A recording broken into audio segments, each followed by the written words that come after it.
Olá, seja bem-vindo a mais um culto da nossa comunidade de fé da Igreja Batista Memorial de Jacarepaguá.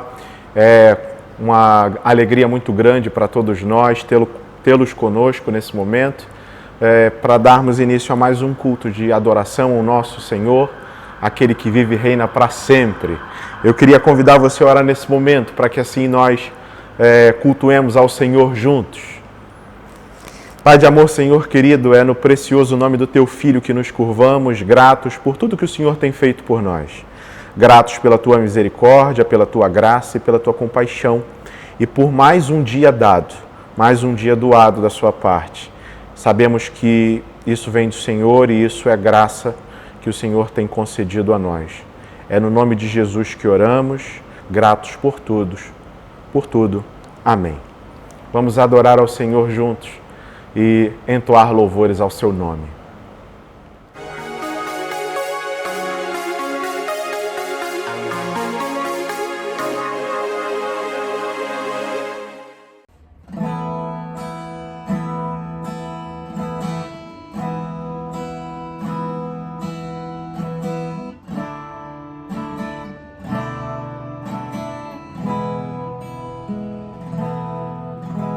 Seja engrandecido,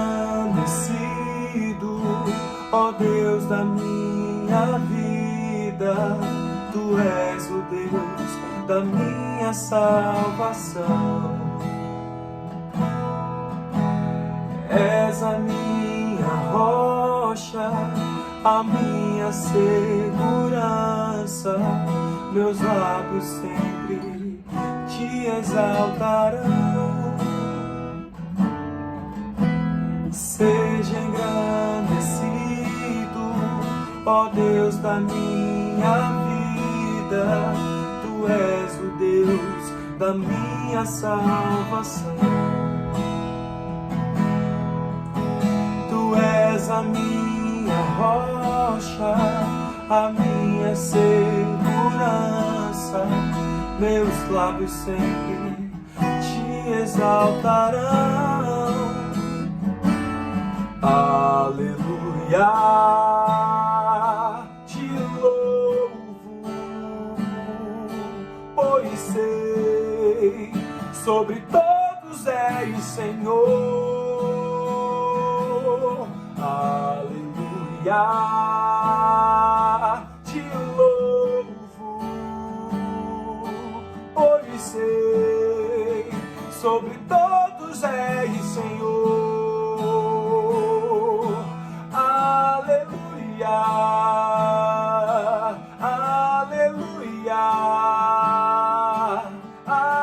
aleluia, louvemos ao Senhor. Aleluia, aleluia, aleluia, louvemos ao Senhor. Aleluia, aleluia, aleluia, louvemos ao Senhor. Aleluia, aleluia, aleluia, louvemos ao Senhor. Amém.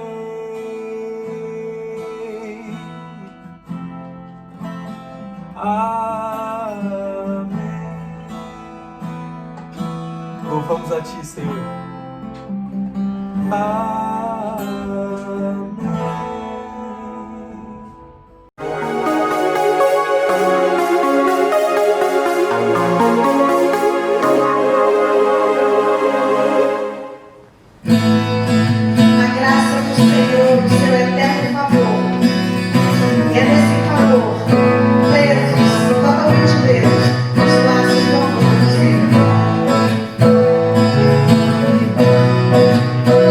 Thank you.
esquece de nós.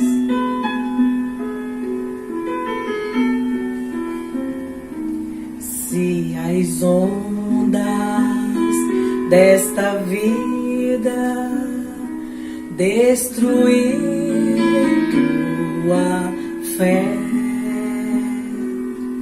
fazendo que duvides de que em breve voltarei.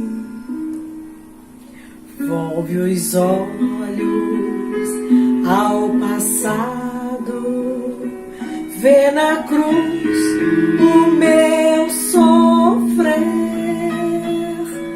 Queres prova mais do que esta? Tanto amei que a vida dei. Pensas mesmo ser tão fácil esquecer o que falei? Se na história deste mundo os meus pés já empoeirei, mesmo que uma mãe viesse do seu filho se esquecer, e assim não haveria de me esquecer de ti, de me esquecer de ti. Mas ainda que demore, ou mesmo que pareça, um dia prometi voltar e pronto estou a cumprir. Mas ainda que demore, ou mesmo que pareça, eu não me esqueci de ti. Virei outra vez, mas ainda que demore, ou mesmo que pareça, eu não me esqueci de ti. Virei outra vez.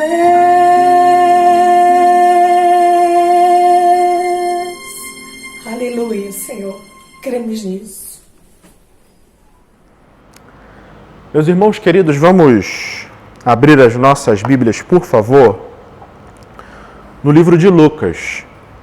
Nós vamos pensar nesses dois encontros, no de hoje e no próximo, sobre o tema filhos, refletindo sobre a nossa identidade enquanto filhos, e nós faremos isso de duas formas, ou cada encontro terá a sua dinâmica e a sua dimensão.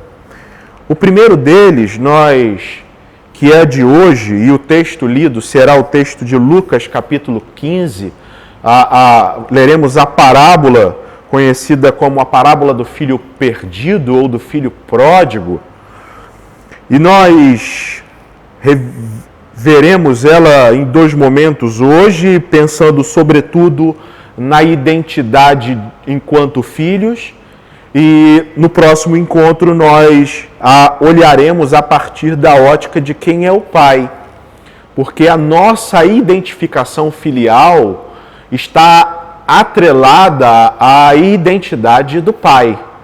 Só é filho aquele que tem o pai. E para sabermos que filhos somos ou a que pai pertencemos, nós precisamos ter esse olhar para o Pai.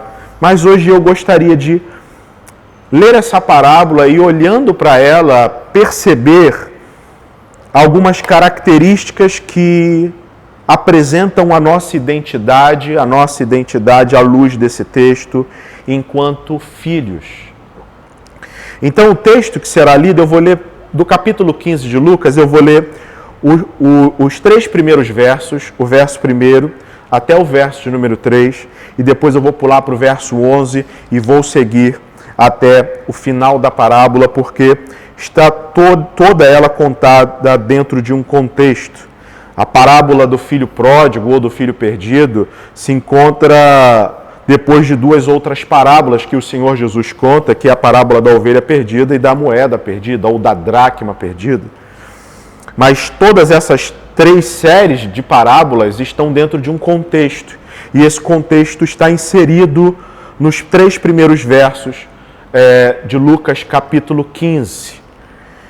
Mas antes de nós entrarmos na leitura propriamente dita, eu queria convidar você a orar nesse momento comigo, suplicando a Deus que tenha compaixão de nossas vidas e nos ajude nessa hora a perceber qual é a sua vontade e qual é a nossa identidade.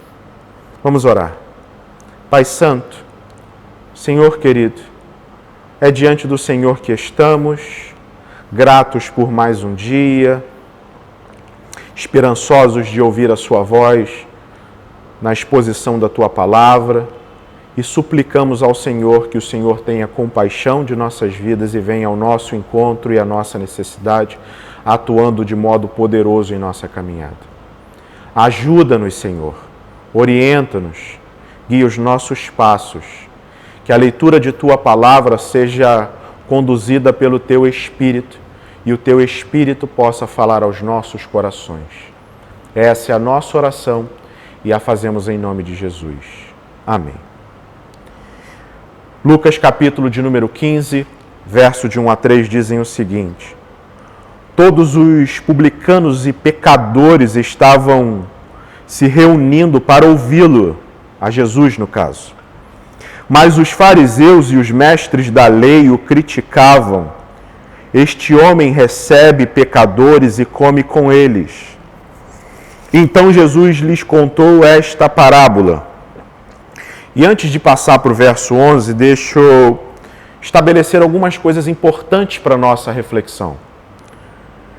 A primeira delas é que, claramente, Lucas destaca 2 grupos de pessoas. O primeiro é de publicanos e pecadores que se reuniram para ouvir Jesus. Estavam atentos àquilo que Jesus iria dizer, estavam prontos para receber aquilo que Jesus tinha a transmitir. E junto desse grupo reunido havia outro, mas com um propósito distinto. E o verso 2 mostra quem são essas pessoas. Mas os fariseus e os mestres da lei o criticavam. E diziam o seguinte: este homem recebe pecadores e come com eles. O primeiro grupo, tido como o grupo de pecadores, aqueles que eram a ralé da sociedade, principalmente do ponto de vista da espiritualidade, aqueles que eram os desprezados, aqueles que eram os socialmente rejeitados, estavam ali prontos a ouvir Jesus, a dar atenção às suas palavras. E havia outro grupo, o grupo dos religiosos, fariseus e mestres da lei. Homens que eram dedicados à vida religiosa, eram homens acostumados à vida espiritual, eram homens que frequentavam o templo, eram homens que tinham assiduidade nas sinagogas, eram homens de vida moral muito rígida e rigorosa. Mas eles estão ali com um propósito diferente. O propósito deles é criticar a ação de Jesus. E a crítica é: esse homem recebe pecadores e come com eles. Ele recebe essa ralé social, esse povo que vive uma vida depravada, esse povo que vive uma vida longe de Deus, esse povo que vive numa imoralidade sem fim, esse povo ímpio, e senta com essa gente e come com eles. E olhando para esse cenário, para esses dois grupos de pessoas que Jesus conta essas três parábolas, mas a que nos interessa é a parábola do filho perdido ou dos filhos perdidos. E aí o verso 11 diz o seguinte: e Jesus continuou, porque ele já havia contado duas parábolas. Um homem tinha 2 filhos. O mais novo disse ao pai: Pai, quero a minha parte da herança. Assim, ele repartiu a sua propriedade entre eles. Não muito tempo depois, o filho mais novo reuniu tudo o que tinha e foi para uma região distante. E lá desperdiçou os seus bens vivendo irresponsavelmente. Depois de ter gastado tudo, houve uma grande fome em toda aquela região. E ele começou a passar necessidade. Por isso foi empregar-se com um dos cidadãos daquela região, que o mandou para o seu campo a fim de cuidar de porcos. Ele desejava encher o estômago com as vagens de alfarrobeira que os porcos comiam, mas ninguém lhe dava nada. Caindo em si, ele disse: quantos empregados de meu pai têm comida de sobra, e eu aqui morrendo de fome? Eu me porei a caminho e voltarei para meu pai e lhe direi: Pai, pequei contra o céu e contra ti. Não sou mais digno de ser chamado teu filho. Trata-me como um dos teus empregados. A seguir, levantando-se, e foi para o seu pai. Levantou-se e foi para o seu pai. Estando ainda longe, o seu pai o viu e, cheio de compaixão, correu para o seu filho e o abraçou e beijou. O seu filho lhe disse: Pai, pequei contra o céu e contra ti, não sou mais digno de ser chamado teu filho. Mas o pai disse aos seus servos: depressa, tragam a melhor roupa e vistam nele. Coloquem um anel em seu dedo e calçado em seus pés. Tragam um novilho gordo e matem-no. Vamos fazer uma festa e alegrar-nos, pois este meu filho estava morto e voltou à vida, estava perdido e foi achado. E começaram a festejar o seu regresso.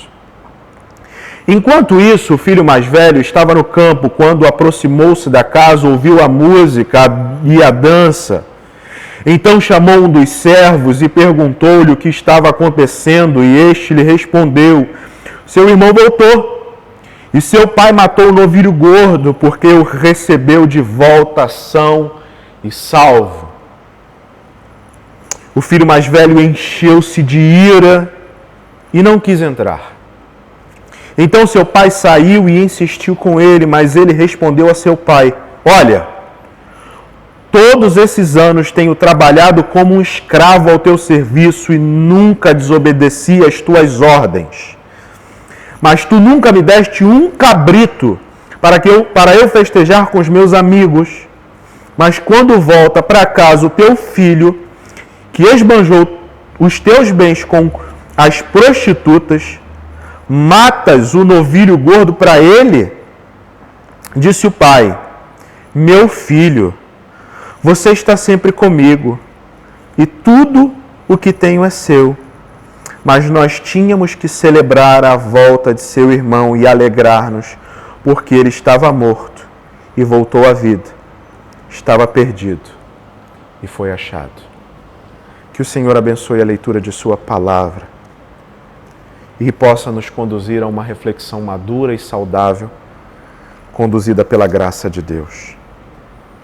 Como eu disse, o meu propósito aqui é pensar nessa primeira reflexão sobre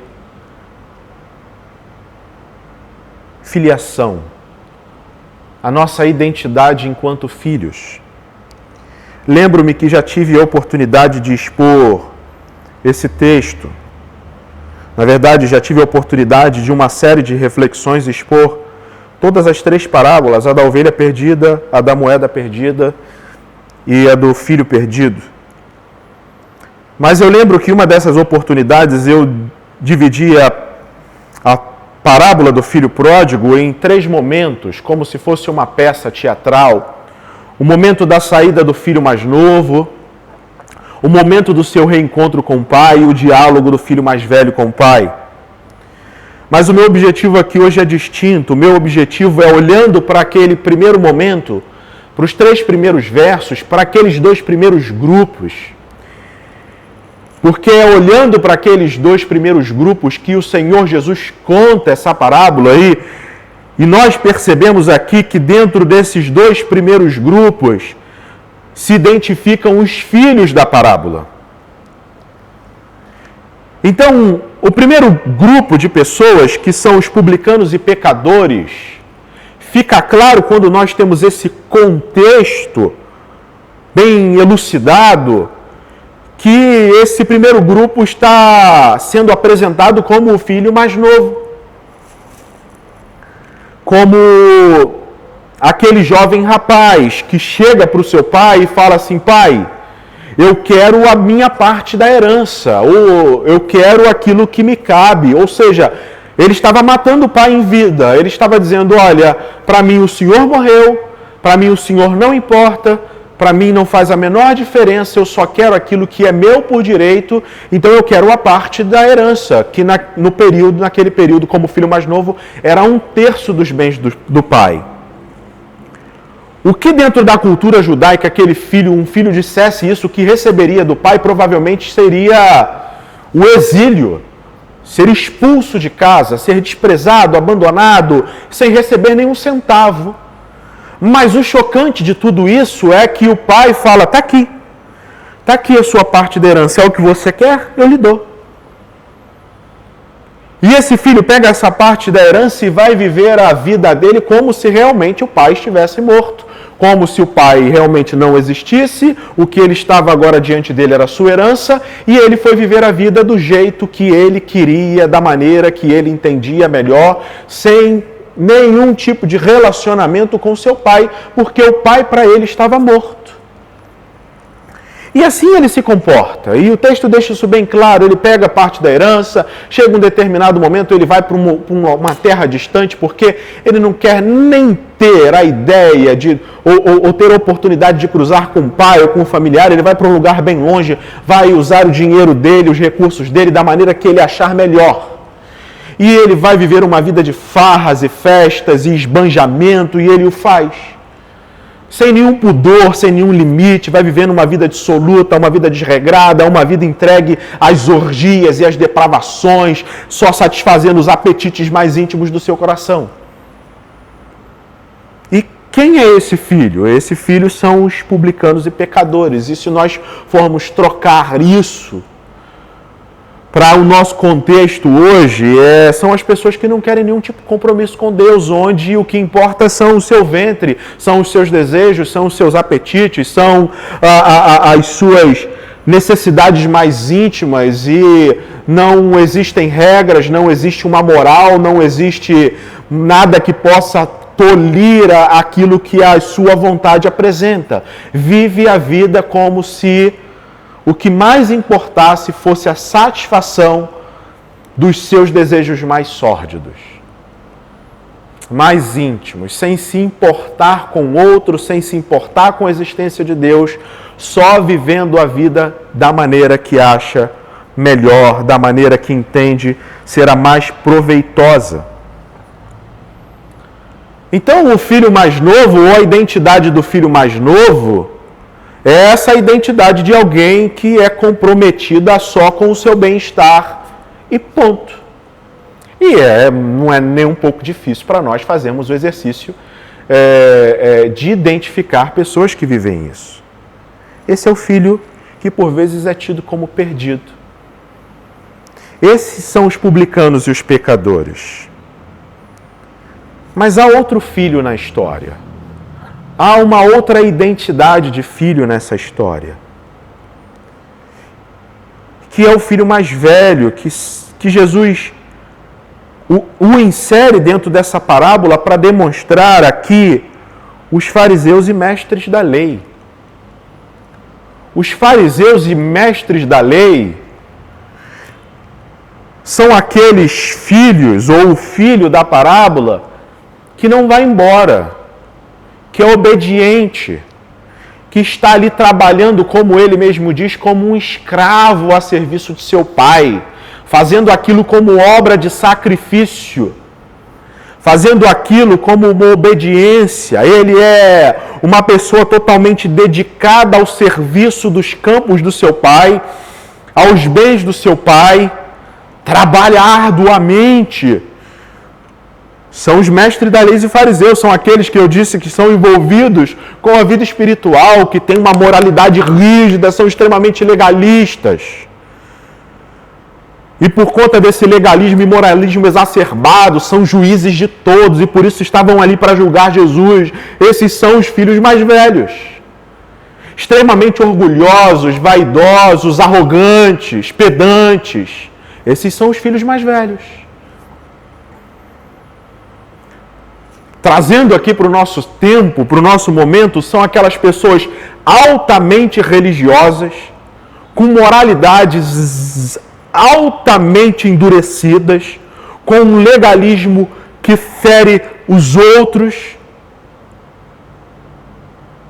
que vivem uma rigidez espiritual extremamente rigorosa e não só para as suas vidas, exigem isso da vida dos outros. E fazem isso com zelo e trabalham como escravo.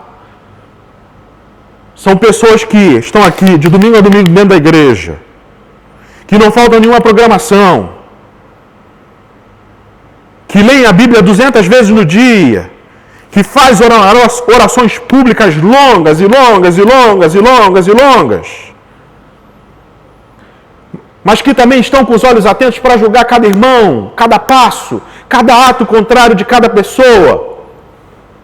Sentam no banco de juiz, pegam o seu martelo, pedem ordem no tribunal e começam a desferir julgamentos de moral, de ética para todos.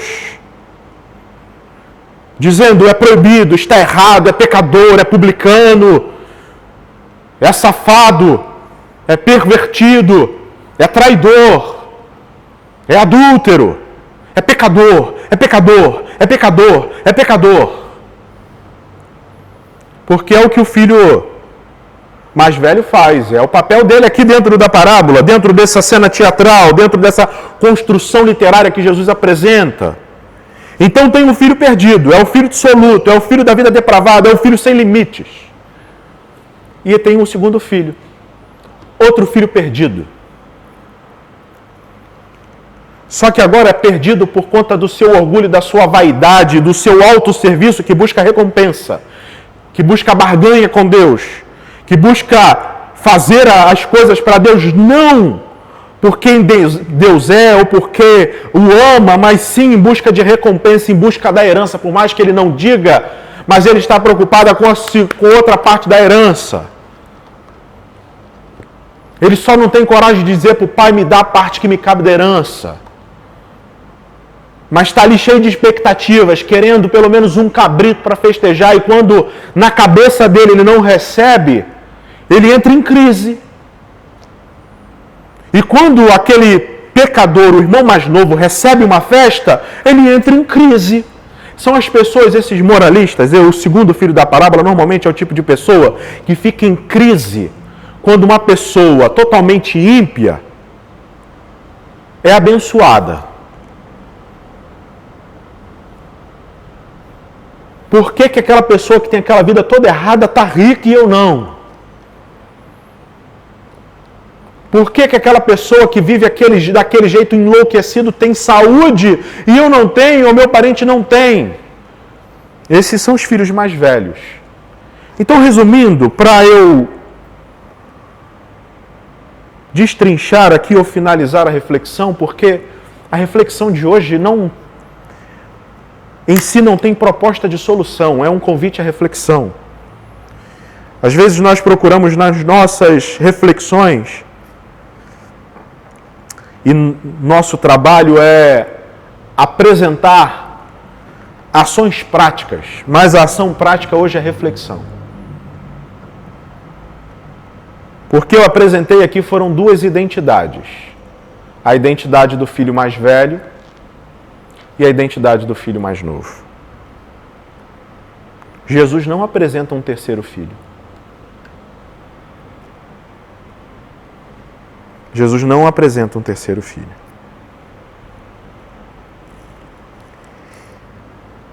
E eu quero caminhar para esse desfecho, pensando agora nos grandes puritanos que encerravam as suas mensagens com perguntas. E por isso que eu não quero propor solução, eu quero propor reflexão. E propor também que você acompanhe a próxima reflexão, onde nós olharemos para o Pai, para compreender também um pouco da identidade enquanto filhos. E a pergunta que faço é: que filho é você? Você é o filho mais novo? Você é do grupo dos publicanos, dos pecadores, que vive uma vida totalmente depravada, que só quer a parte da herança, que só quer caminhar do seu jeito, dizendo aquela frase que é tão comum do nosso tempo: minha vida, minhas regras, meu corpo, minhas regras, minha casa, minhas regras, minha família, minhas regras, meus filhos, minhas regras. Ou seja, você quer ser senhor da sua vida e não importa em nada Deus enquanto Pai Celestial. Ou você é o segundo filho, um religioso, uma religiosa, um moralista, um legalista, que na verdade só se relaciona com Deus no fundo, porque tem interesses escusos, por mais que sejam ocultos. Que na verdade você se relaciona com Deus e até serve cotidianamente, quase como um escravo. Porque no fundo você está esperando de Deus, é um cabrito, um novilho cevado. Você está esperando algum tipo de benefício e benesse, e que a sua relação com os seus outros irmãos, com os depravados, com as prostitutas, com aqueles que estão numa vida dissoluta, é só de julgamento e não de amor e de graça. Qual filho você é?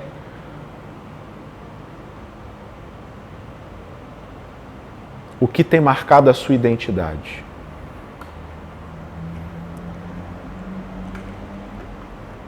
A única coisa que deixo como desfecho dessa reflexão é que ambos estão perdidos.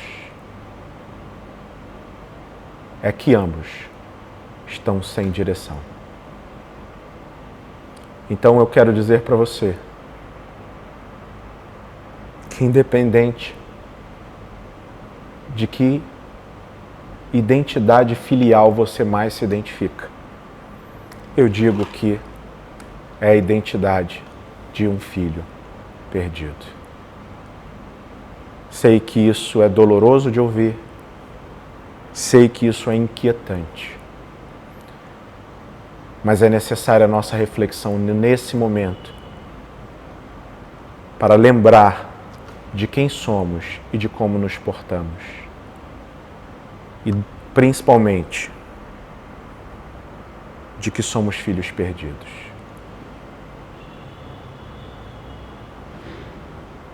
Somos filhos perdidos.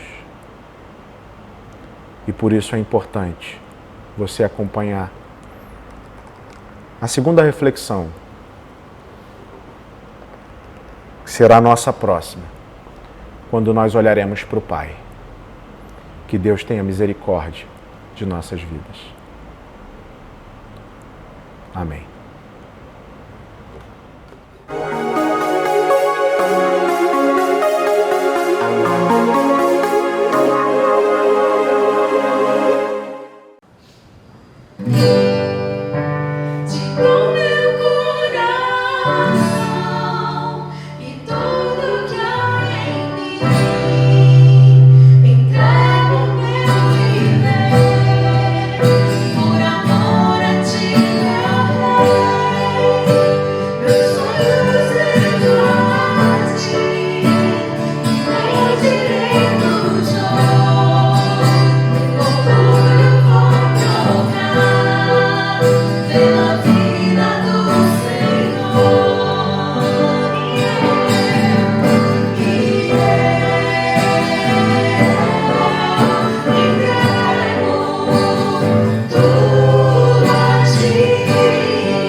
O tema da campanha de missões nacionais deste ano, irmãos, é um tema bíblico, fundamentado na palavra de Deus, fundamentado no amor de Deus, fundamentado ali na primeira carta do apóstolo João. Nós amamos porque ele nos amou primeiro.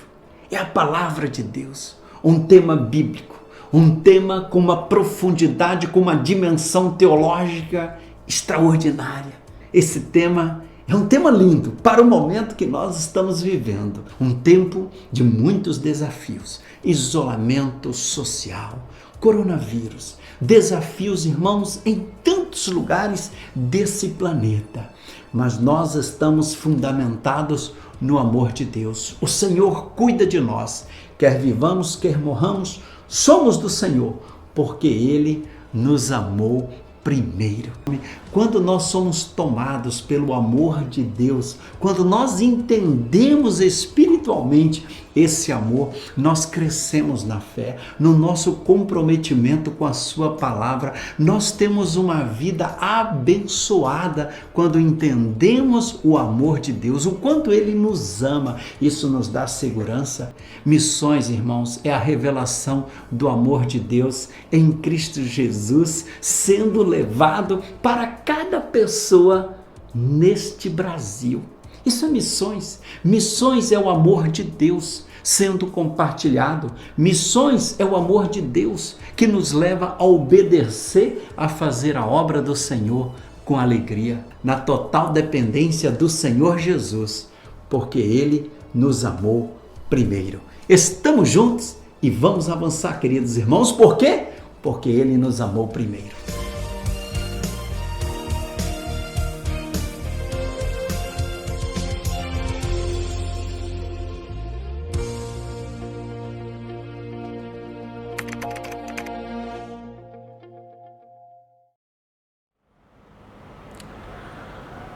Chegamos ao fim de mais um culto, alegres por partilhar desse tempo junto, partilhar da palavra do Senhor. Eu vou empreitar a bênção final e desejo a todos um bom início de semana. Para aqueles que estão acompanhando, caso no domingo, não sei qual momento que você está vendo, mas esse culto está indo ao ar nesse domingo. Então, um bom início de semana para você, para a sua família, e que Deus nos proteja nesse tempo. Meu irmão e minha irmã, que o Deus que abre portas e mostra o caminho siga adiante de você. O Deus que derrama bênçãos e concede da sua misericórdia siga sobre você. O Deus que ampara, recupera e restaura siga atrás de você, e o Deus que dá vida siga dentro de você e contigo vá todos os dias de sua vida até quando nós estivermos com Ele para sempre. Amém e amém. Deus abençoe a sua vida.